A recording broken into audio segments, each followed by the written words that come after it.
हमें मलिका शेरावत के साथ कुछ ऐसा ही कर देना चाहिए कि हमें उन्हें इंडिया से ही निकाल देना चाहिए। वैसे भी वो बेचारी इंडिया से इतनी नाराज़ हैं कि वो कहती हैं कि हम इतने बैकवर्ड हैं, यहाँ पर औरतों की इज्जत ही नहीं होती है। आई मीन आप तो बिना कपड़ों के घूमती हो कि हमें अपनी आंखों को ढकना पड़ता है क्योंकि तुम अपना बदन नहीं ढकती हो, और फिर भी आपकी इतनी बेइज्जती नहीं होती है, आपको फिर भी इज्जत मिलती है। आपको फ़ैन फॉलोइंग कहाँ से मिलती है? इंडिया से मिलती है। तो जाके आप कहीं पर फ़ोटो खिंचवाती हो एलए में, एंड आप कहीं पर रेड कार्पेट पर आपका प्रेजेंस हो जाता है, and that's how you managing to get some presence, and then you are saying that India is a backward country.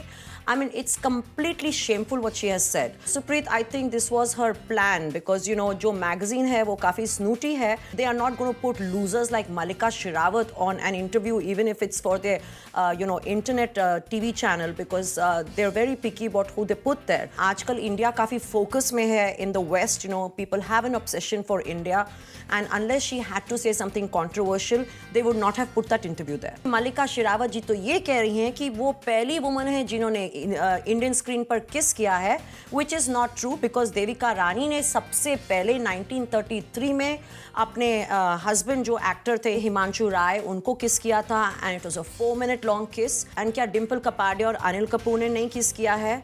And क्या राजा हिंदुस्तानी में आमिर खान और करिश्मा कपूर ने किस नहीं किया है? तो I don't know what she is talking about, that she is the first one two किस ऑन स्क्रीन.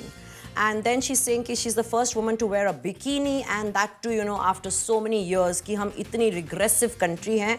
तो मैं यहाँ पर उनको याद दिलाना चाहती हूँ कि ललिता पवार ने स्विम सूट पहना था, एंड नंदिनी जयवंत ने भी पहना था उससे पहले. And this is I am talking about शायद जब पता नहीं मलिका शेरावत की तब ग्रैंड मदर भी पैदा हुई थी या नहीं, उनको शायद पूछ लेना चाहिए, बिकॉज मलिका शेरावत की भी उम्र इतनी छोटी तो नहीं है. वहाँ पे भी वो झूठ ही बोलेंगी, क्योंकि अगर उनके ये फैक्ट्स भी करेक्ट नहीं है तो उनकी उम्र का भी फैक्ट ठीक तो हो ही नहीं सकता है.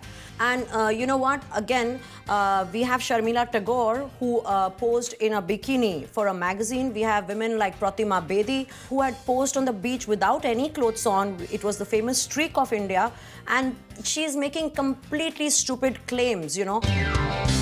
To watch more, subscribe to youtube.com/TeletalkIndia.